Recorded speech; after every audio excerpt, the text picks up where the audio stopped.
Hey everybody, welcome back to more fun at the Red Barn. In this episode, we finish up everything on the factory 914-6. And then we can finally get back to the really cool stuff. Enjoy.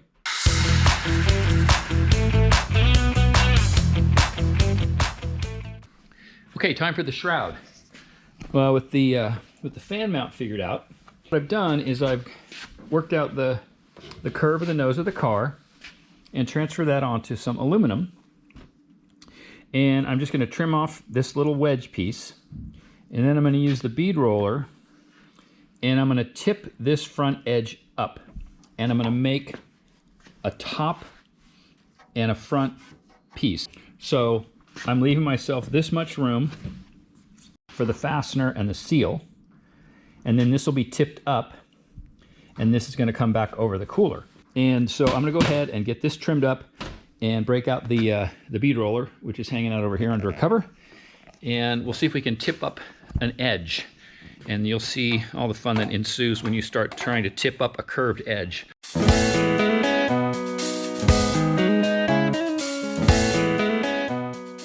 Now, verify that's the same distance out.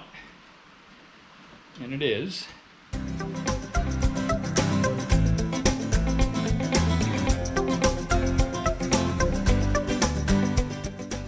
There's pass one. And you can see we're starting to get a tipped up lip that's going to be the same curve as the front of the car.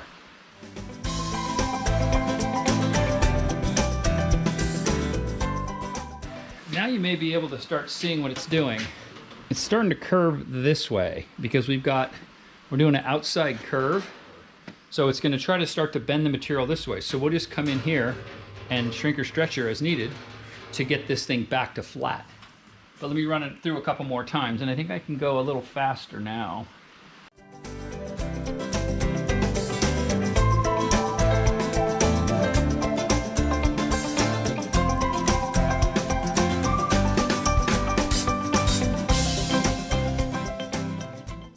All right, so that's pretty much it, and now you can see there's a bit of a curve to it. So I'm going to go in here and shrink this back down.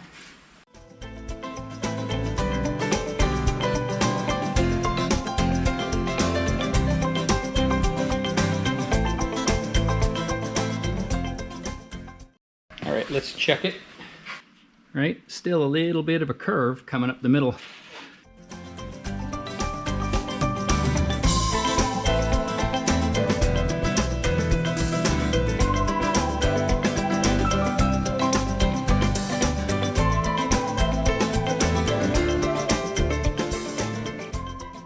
I'm going to start test fitting this now. This is going to sit on top of the cooler. I'll get the dimensions back to that top oil cooler mount, and those holes will go into this piece so that this will be secured to the front of the car here, so the top of the mount for the fans and the cooler will be stabilized. Shroud fitting continued. So I still got to do a little bit of fine trimming, but I got the bolts put in, or the fasteners put in at the front, using the same holes as were already there. And then I also tied the shroud into the cooler mount. And this thing's going nowhere. There is an outside chance, though, that because the shroud has to allow the cooler lines into the cooler and still provide a seal, it may turn out that it's easier to split this piece. And what I was contemplating was just cutting it, basically straight along the front and leaving this ledge here, just leaving it a flat here. And then the shroud could just drop straight down. And I think it might be easier to do it that way. We wanted to put some sort of permanent fasteners here in the nose so that when the shroud goes in, from the inside, the bumper doesn't have to be removed from the car to service anything.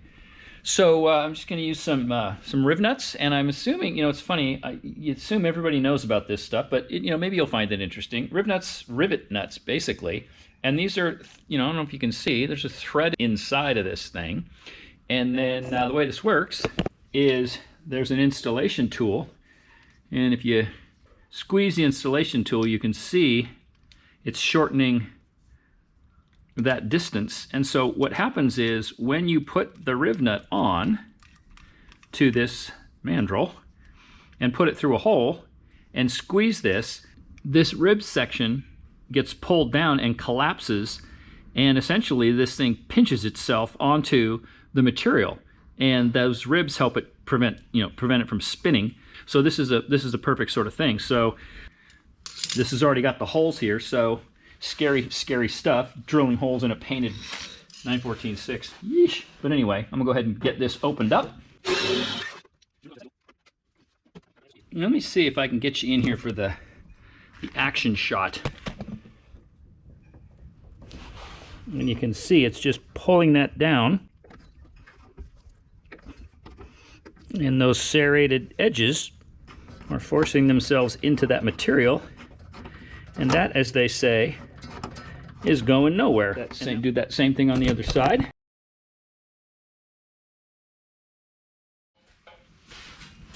And I always like to test fit after sort of every step just to make sure things are staying in place where I want them to be.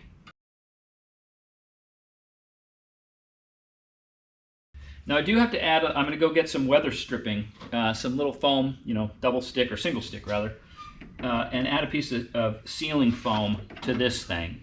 But there we go. So the mounting of the top part is now done. Well, so after all that, the answer is no. I'm going to go back to the beginning, and after looking at this, I decided it would be a better design to put a lip in here. So I just got some 18 gauge steel and bent up a 90-degree section and shrunk this edge to get that curve back, marked the holes, and now I have a ledge that's in here. And then I started going to work on the sides, and that's the typical thing of, start off with a paper template, and that work. I'm going to turn this light on so you can see the shadows. You can see how light peeks through. It makes it a little bit easier to see where things are fitting. And, get it close and then translate that to steel. But when you start working with the steel, it doesn't bend, it doesn't flex, it doesn't accidentally get out of the way. So it tends to end up being a slightly different shape. But here you can see the goal. And the goal is that'll just sit right down in line with the outside of the cooler, and it'll come up, and I may tweak it a couple more places, but that's a pretty good fit.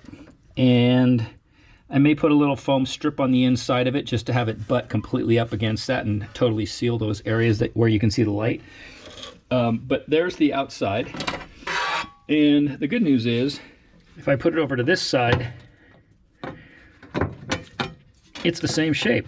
So anyway, now I have the perfect template, or perfect enough template, in that piece of steel to make the side pieces of that shroud. That's our piece that I made yesterday, and all I have to do is just kind of like, trim around the nose, and I can still use that as the top part of the shroud. So all is not lost. And I think this is just going to be a much simpler way to get this to go together. And then after making a template for the rear piece, if you want to call it that, the bendy part of the shroud, and I didn't bother filming this because it is just tediousness of filing, fitting, sanding, cutting, filing, fitting, sanding, and cutting, but this gives you an idea of what we're up to. And then this side would be notched to account for the oil line fittings that'll be poking out the side of the cooler. And then I'll take the top, slice it up, get it in here, bend it, one simple bend, and then just a bracket in the back, and we should be good to go. We should be.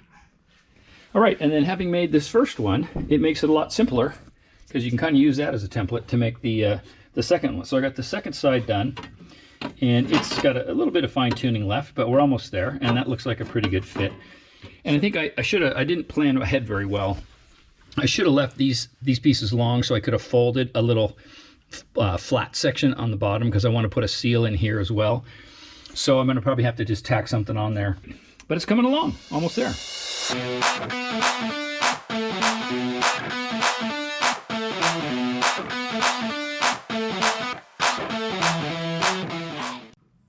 then with everything in place in the car, the fan and cooler mount was bolted down. And I had earlier just drilled a couple holes in that side piece that wraps around. And then with the shroud sides in place, I just marked through the holes and then drilled and used, these are called clecos. They're just temporary rivets basically, and they have a little squeezer expander capability. And so when you get your holes lined up, you can use them as temporary rivets. Like I said, when you get your holes lined up, there they are. And that allows me now to work with this as a unit, and I can fit the top, right? All I got to do is get the measurements back here. I can get the top trim inside here, get it tacked on, figure out where the bends are going to be, and all that good stuff. And I can work on it out of the car, and it just makes it a lot simpler. So this is just an easier way to work out the top part of this shroud. All right, back in the car, bolted down with the clecos in place. And I want to do one more light check, and that's good fit for a little rubber seal to go in there. How do we do over here? Looks even better.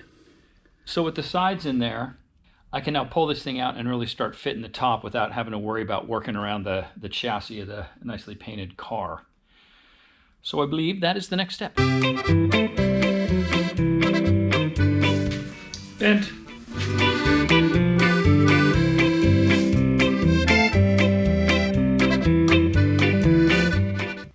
And so just rough trim so it'll sneak down between that little drop in the chassis.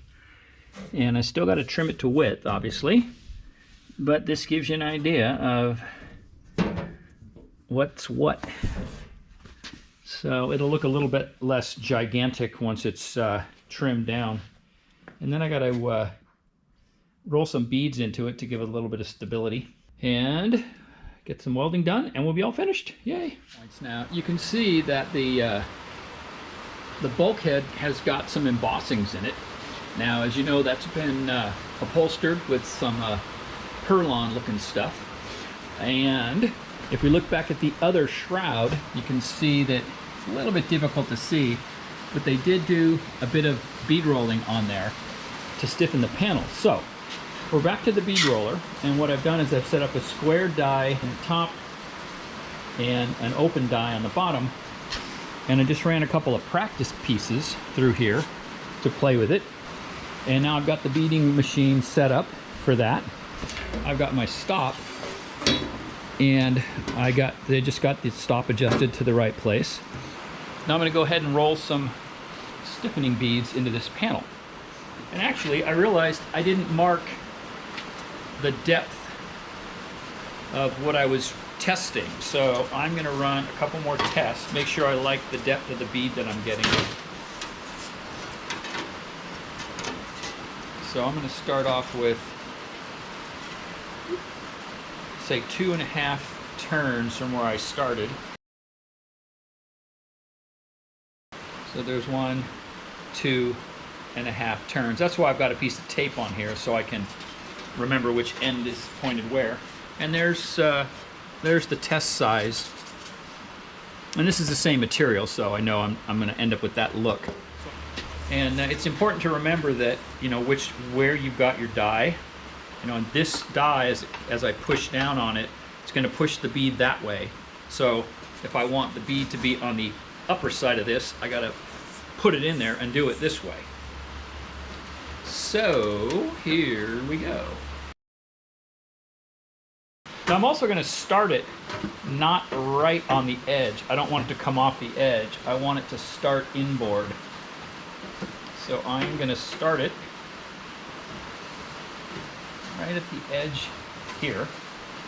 And I said I wanted to go 1, 2.5. So now we start rolling.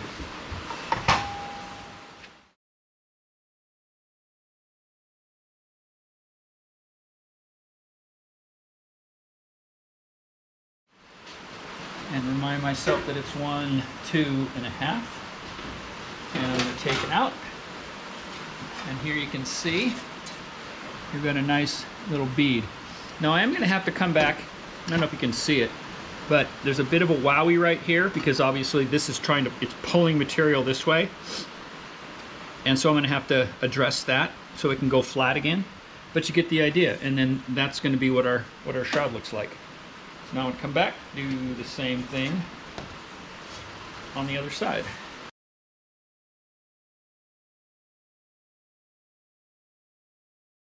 Now I can come to this side and just continue on. So I'll get it positioned about the same distance back. 1, 2.5.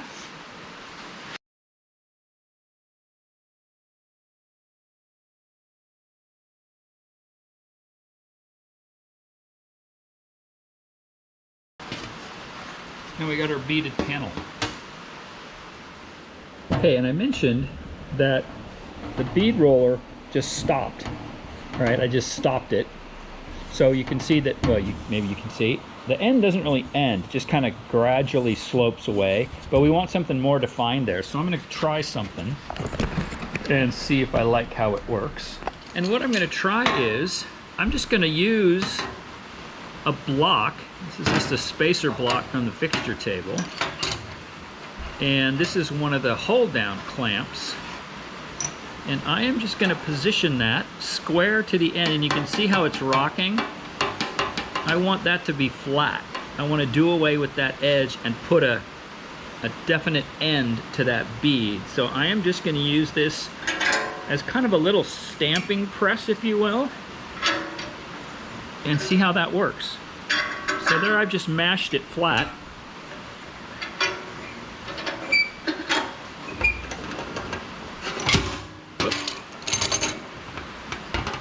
And now you can see that that now has a squared off edge on it. Now there's still a little bit of a wave here, but note that this aluminum is really soft.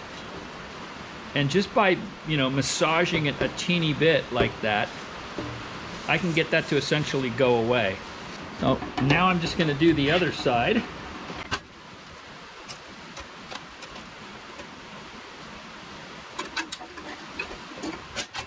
And there we go. And now those beads have definite ends to them, and it looks a lot better. Come around and do it on the other side. Here you can really see how it doesn't have an end, right? It just continues to roll right towards the edge there.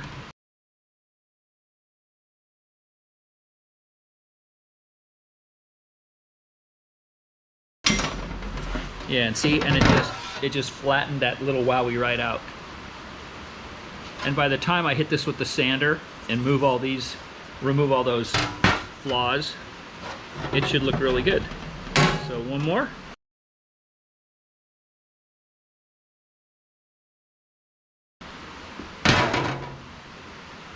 Do a quick visual on this one and see that I've got the same reveal on the back side, and I don't. I need this to come in a bit more.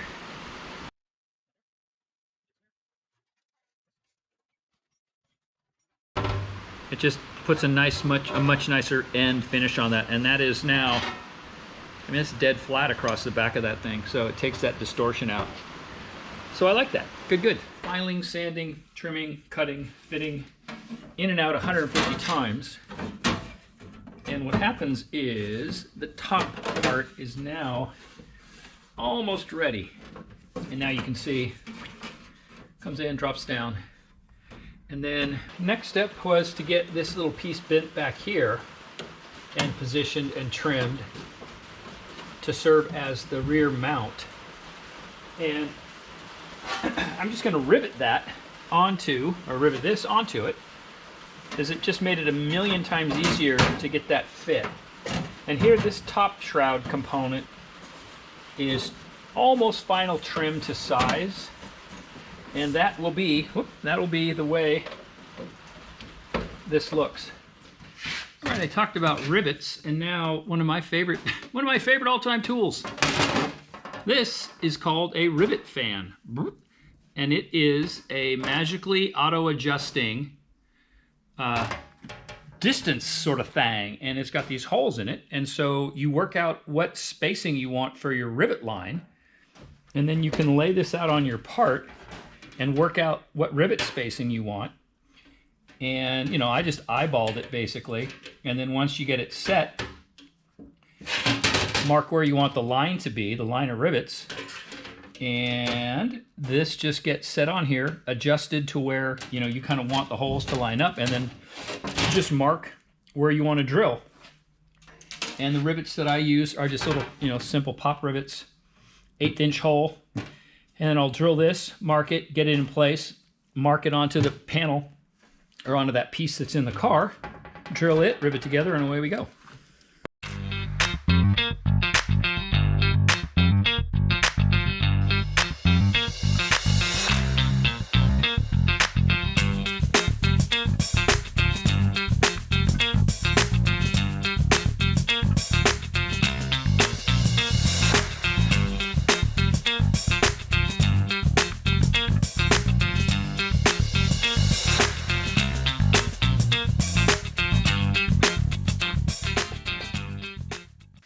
And there it is, with that part riveted in and now bolted down. So now I have a completely, absolutely, positively repeatable position, and it worked. All right, that looks pretty good. And then I thought I'd take a break from just getting things to shape and do a little bit of the, take a look at the finish work. So here you can see what happens when you go after this with 80 grit on a DA. But here's what we were looking at, you know, scratches and shiny. And then here it is after it's been sanded. And I still have some, you know, I just kind of gave it the first once over. Still a couple of things to knock down, but it really does tidy it up. Since my welding, my aluminum welding is not nearly good enough to do for other people's cars, I had Martin come over and just bang this out, and it's all nice and done. And one other thing I got to redo is, now that everything is put together, welded, and finally in place, it turns out that that last little lip that I had riveted on was forcing things out of position just enough that it's worth redoing. So I got to do a little bit of trimming on the back of this panel, and then just make up another lip. And then we'll just add the seals, and we'll have this project wrapped up. All right, here's the final. Now, I'm not doing the engine install, and I'm not doing the wiring, as it turns out, because there's some unknowns yet, and the fellow that's doing the engine install is going to take care of all that. So here's the final setup. Cooler and fan mount's done. The front lip is in, all adjusted, trimmed out for clearance of the latch. And then the rear mount piece has been riveted in. And then I kind of like the tidy end, or the tidy drop straight down look. So what I opted to do was just rivet on a little seal channel, and that's just going to carry a little foam seal. We'll add a foam seal to that front lip as well. But since that all has to be powder coated and final finish work done, the owner's going to take care of that as a last step. So I'm just going to go ahead and put this in and kind of give you the final look, and then this project will be all wrapped up. And there it is. One larger oil cooler and new shroud for the factory 914-6. And the owner did decide he's going to use the same material as is on the firewall, this Perlin material, and cover it. So I didn't bother sanding it and doing any more finish work, because all we're going after is fitment. And yes, you'll need to degrease it, so it's a bit messy, but it's all about getting it fit and all that good stuff. So you can see the riveted in panel across the back with those fasteners, the fasteners that tie everything together. And you know, I'm bouncing on the cart and it's not going anywhere.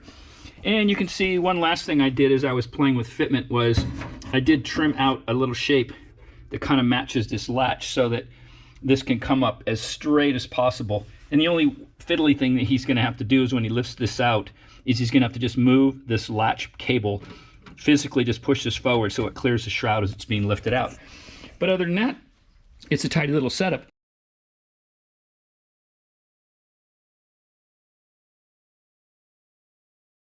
and it may turn out that these aren't going to be big enough openings, and so stage one would be opening these sections between the factory holes. And the second step is to start notching up into the body panel to get more air in. But that is that's major surgery, and I told him, you know, best to road test first and determine if that's necessary, and he agreed. So there you go, cooler done. And as you recall from an earlier episode, we've got the retractable seatbelt mounts. And so that wraps it up for our Factory 914.6. I hope you enjoyed that episode, and look forward to talking to y'all again real soon. Everybody take care now. Bye-bye.